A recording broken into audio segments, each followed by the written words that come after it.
guys, and welcome back. This is your boy again, Adamslink. How you guys doing? Welcome to another video. Good morning, afternoon, evening, depending on where you are watching this video from. I hope you guys are doing okay. Well, guys, not so great news for Kizz Daniel. He's wanted by the police, and also we're going to check out Psquare crashed marriage, then other relating stuff as well, so don't go anywhere. So firstly, Kizz Daniel, who is wanted by the police, and according to Linda EKG blog, they said police invite Kizz Daniel for questioning after he allegedly confiscated a dry cleaner's boss for damaging his clothes worth 14 million naira. If I give my clothes worth 40 million naira to a dry cleaner services to help me, of course, wash my clothes and bring them in good condition, even best condition than what it was before, I expect them to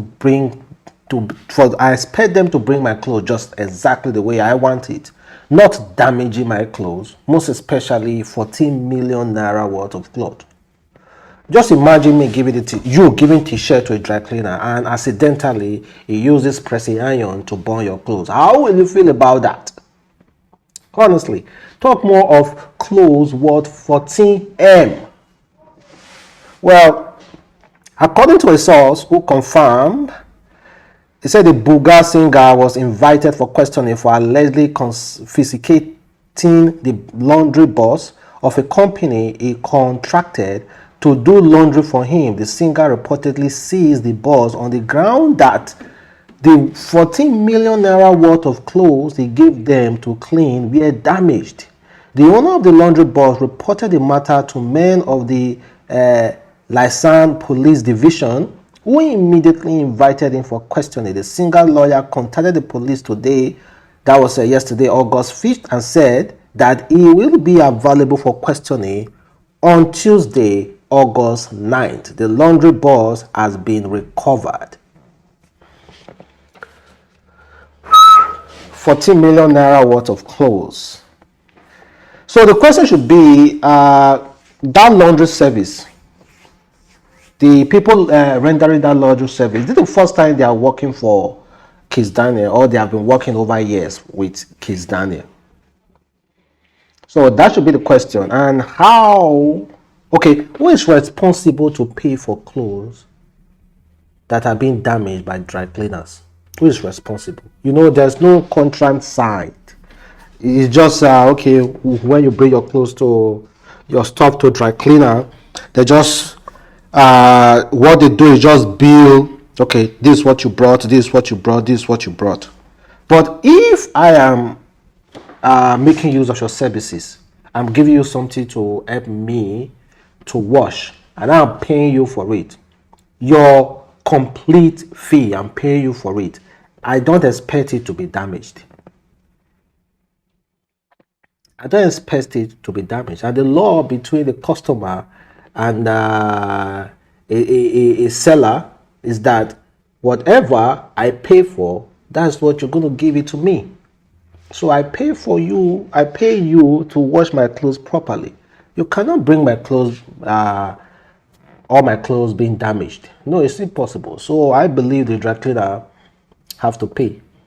They have to pay, because you should have checked the clothes to check very well if the clothes were damaged or not. Because you received those clothes, you checked them and you saw that they were in good condition, but they were just only dirty. So you should pay for it now. You simply want me to just forget about it? Like, okay, give me my clothes, worth 40 million naira, you can go. No, man. There's a law between the customer and the seller. And what I pay for is what you give me. If I should employ you to do laundry for me and I'm paying you your full fee, you should give me back my clothes not being damaged. And if there's any damage, you are liable to pay for those clothes, because I'm paying you. You are a dry cleaning service. You render dry cleaning service. So I'm paying you. So you should bring back my clothes not being damaged. 14 million naira. In fact, I think that dry cleaning, that laundries, whoever they are, should have something like an insurance, so that they can be liable for if they damage anybody property. while doing laundry. Honestly. Well, let's move past that. You know, Kizz Daniel is currently touring in the United States of America. There is one thing he did recently. Honestly, for me, I think it's a big mistake. A really, really big mistake. Kizz Daniel, while performing in one of all those venues in America, he brought out from the crowd, he brought out a girl, and the girl and Kizz Daniel, they rocked themselves well on stage. You know, they danced very well on stage, and Kizz Daniel loved the way the girl danced with him, and he was kind of like carried away. You know what he did? He immediately employed that girl. The signed document, I'd be like, you know what, you are following me, that you're going to tour with me.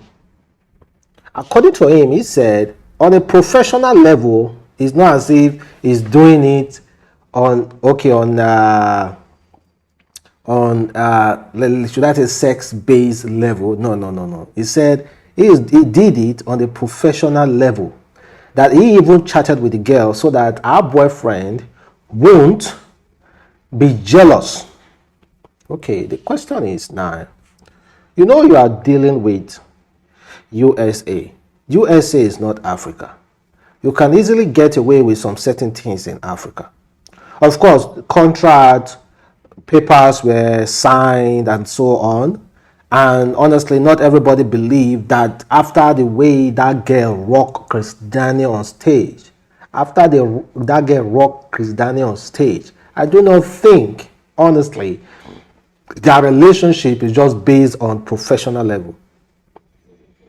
Just imagine Kizz Daniel trying to explain to his girlfriend, be like, you know what, okay, I saw this girl on stage on crowd and I brought her on stage and she danced with me well. I just feel like I should employ her so that we can be dancing together for the rest of the show. Don't you have backup dancers? How will a girl ever understand that? Well, so the implication I want to point out here is that, you know, so many artists has fallen into this kind of deep trap. They will carry girls on tour, sign documents. Years later, such girls will be coming out to say, oh, she was kind of like sexually abused by this singer. This singer did this. This singer did that to her. And because of that, many celebrities now, musicians, do not engage in such contract anymore. They do not engage in such contract. If you are a dancer, you are a dancer. If you are a girlfriend, you are a girlfriend. If you are a one-night stand, you are a one-night stand. Sorry. So what Kizz Daniel is doing is dangerous. Employing that girl, really, really dangerous. And here's a video of him saying or explaining the reason why he decided to employ the girl. And Kizz Daniel just going to explain that it's just professionally based level. Come on, you're joking, man. So let's talk about Psquare crashed marriage. So Psquare made a remark recently about love. According to him, he said a man just wants to make money and have peace. He doesn't care whether you love him or not. Before going to bed, he thinks, calculates, etc., wakes up in the morning, strategize on how to achieve at the end of the day, no time. Well, that's the ideology of Psquare, rude boy. And you already know he has issues with his wife, his long-time girlfriend who became his wife and they grew up together. He currently has issue with her. And one of those issues was that according to a document that was released by Gist Lover, his wife is asking for divorce. A wife in one of paragraphs said that Psquare was having a relationship with their housemate. And when Psquare was confronted, Psquare said he wanted to, Rude Boy said he wanted to teach his wife a lesson. That he is the man of the house. Man, what this guy King Rude Boy is saying, I want to categorically state that, see, for me, I do not believe it's true that no man needs love. See, that is dead lies. We are human beings. Every man wants to wake up in the morning, have peace, and also know that a woman or women love and respect him, and they want to see him succeed. They want to see him succeed. So I know, I understand where he's coming from because of the kind of relationship he has with his wife. And I know now the kind of man his wife had to deal with over the years. Knowing this man is just all about money, taking care of family. He doesn't really want to reason with you. He wants to just give you money, take care of family. Oh yeah, don't bother me, allow me to do whatever I want to do. You know that all those kind of men with that kind of ideology, they are really, really difficult to be in a companionship with them. Really, really difficult, because they just look here and be like, you know what, am I not providing for you? Am I not giving you money? Am I not giving you everything? Then what are you busy bashing me for? Allow me to live my life. And like I've said yesterday, I honestly believe that a man who has so much money is not meant for one woman. You know, that is a discussion for another day. But this, what Psquare is saying, absolutely, for me, is absolutely a mess. Then here's a pastor who said, those people who are keeping beers like Messi, just like me, that we won't make heaven. Gbogbo wa rí agbábọ́ọ̀lù kan tí wọ́n pè ní Messi tí ó dá irun gbọ̀n sí bí tòbúkọ, gbogbo ènìyàn ló wá ń gẹrun bí tiẹ̀, gbogbo wọn ló wá ń tẹ̀lé, òun tẹ̀lé ẹ̀mí tó wà nínú arákùnrin kì í ṣe ẹ̀mí Jésù. Ọmọ mi jí o. Are you telling me if I'm keeping beers we won't make heaven? Well, thank God I'm a Muslim, because it's advisable to keep beers. Yeah. Thank God I'm a Muslim. So to all the Christians, I think this is your doctrine, I don't know. Don't keep beers so that you will make heaven. All those women keep coming out, they call themselves Omijio, keep coming out every now and then to start giving out moral preaching and all the rest. Man, calm the hell down. Relax. Talk about, of course, I would say talk about righteousness, because it's the same thing they are saying. But how does beers even have to do with making heaven or not? That means they are Cain, they are Abel, they are the first man, Adam, who knew nothing about shaving. They who have many beers. That means they won't make heaven. God who said he forgave Adam. Are you telling me God never forgave Adam? And guys, now I really need to take your time on. Take time. Well, let's move past that, and to end this video, this one is coming from former Big Brother Bbnaija housemate Angel.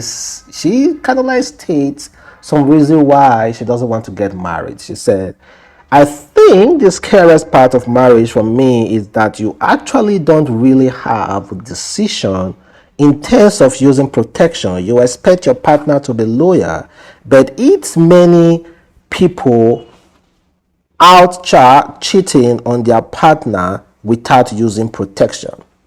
Like, at least in a relationship outside of marriage, I can choose to simply use protection throughout, but like married Southern crap, that off the table, and I am too much. I've seen too many bizarre stories of people infecting their husband wives with STDs, and I want no part at all.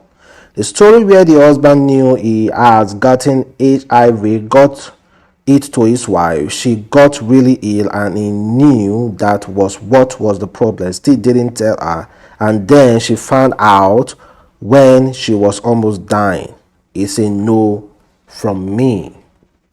Well, then remain single for the rest of your life. However, she's actually absolutely saying the truth, and the reason why marrying scares her. Meanwhile, well, if you are, this life is about risk. Marriage is risk. Everything is risk. So if you don't want to go through that risk, just remain single. Remain single. The beauty about things is that we have choice. You can choose to remain single because you are scared of this particular thing. That is your own choice. So, what's up? What's her name again? Angel, remain single. Thank you guys for watching. The boy Adam Slink, and catch you next time. Bye.